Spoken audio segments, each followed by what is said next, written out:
Full Moon sale ಬೆಳಗ್ಗೆ 9 ಗಂಟೆಯಿಂದ ರಾತ್ರಿ 12 ಗಂಟೆವರೆಗೆ ಆಗಸ್ಟ್ 28 ಒಂದು ದಿನಕ್ಕೆ ಮಾತ್ರ. ಪತ್ರಿಕೆಯಲ್ಲಿ ನಾನು ಕೂಡ ಓದಿದ್ದೀನಿ. CM ಅವರು ಡೆಲ್ಲಿಗೆ ಹೋಗಿ ಬೇರೆ ಕಾರಣಗಳಿಂದ ಹೋಗ್ತಾ ಇದ್ದಾರೆ ಡೆಲ್ಲಿಗೆ ಅವರು. ಈಗ ಹೊಸದಾಗಿ ಇನ್ನೂ 5 MLCಗಳು ನಾಮಿನೇಟ್ ಇವೆ. ಬೇರೆ ಬೇರೆ ಬರಗಾಲದ ಬಗ್ಗೆ ಮಾತನಾಡಲಿಕ್ಕೆ ಹೋಗ್ತಾ ಇದ್ದಾರೆ. ಬೇರೆ ಮಂತ್ರಿಗಳು, ಸರ್ಕಾರದ ಮಂತ್ರಿಗಳಿಗೂ ಕೂಡ ಭೇಟಿಯಾಗಲಿಕ್ಕೆ ಹೋಗ್ತಾರೆ. ನಮ್ಮವರು ಕೂಡ ಭೇಟಿಯಾಗಿ ಬರ್ತಾರೆ. ಬಂದ ನಂತರ ಗೊತ್ತಾಗ್ತದೆ ಏನು ವಿಷಯನ. ಒಂದು ಸೀಟ್ ಖಾಲಿ ಇದೆ ಮತ್ತು ಅವರಲ್ಲಿ ಯಾರಿಗಾದರೂ ರಾಜೀನಾಮೆ ಕೊಡಿಸಿತ್ತು ಒಂದು ಏನೋ ಒಂದು ಪ್ಲ್ಯಾನ್ ಮಾಡಿರ್ತಾರೆ. ಅದು ಯಾರ ಗಮನಕ್ಕೂ ಇಲ್ಲ. ಒಟ್ಟಾರೆ ಎಲ್ಲವನ್ನು ಶಾಂತರಿಂದ ತೆಗೆದುಕೊಂಡು ಹೋಗ್ತಕ್ಕಂಥ ಕೆಲಸ ಮಾಡ್ತಾಯಿದ್ದಾರೆ.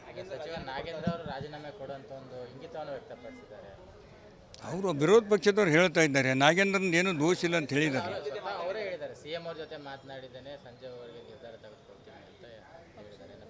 ನೋಡೋಣ ಏನು ಮಾಡಿ ಡಿಸಿಷನ್ ತಗೋತಾರೆ. ಪಾರ್ಟಿ ಹೈಕಮಾಂಡ್ ಏನು ನಿರ್ಧಾರ ಮಾಡ್ತಾನೆ ನೋಡಿ ಹೇಳಮ್ಮ. ಹೈಕಮಾಂಡ್ ಒತ್ತಡ ಯಾರೂ ಹಾಕಿಲ್ಲ. ವಿರೋಧ ಪಕ್ಷದವರು ದಬ್ಬ ಏನು ಮಾಡ್ತಾ ಇದ್ದಾರೆ ಅದನ್ನು ಅವ್ರು ಗಮನಿಸಿರ್ಬೋದು ಅಷ್ಟೇ. ಹೈಕಮಾಂಡ್ ಮೇಲೆ ಯಾರೂ ಒತ್ತಡ ಹೇರಿಲ್ಲ. ಅಲ್ಲ, ಸದನದಲ್ಲಿ ಮಾತನಾಡಿದ್ದು ಏನಾದರೂ ಅವ್ರು ನೋಡಿರ್ಬೋದು ಅಷ್ಟೇ. ನಮ್ಮ ಪಕ್ಷದವ್ರು ಯಾರೂ ಒತ್ತಡ ಹೇರಿಲ್ಲ. ರಾಜೀನಾಮೆ ಕೊಡುವ ಅನ್ನೋಕ್ಕಂಥ ಮಾತೇ ಇಲ್ಲ.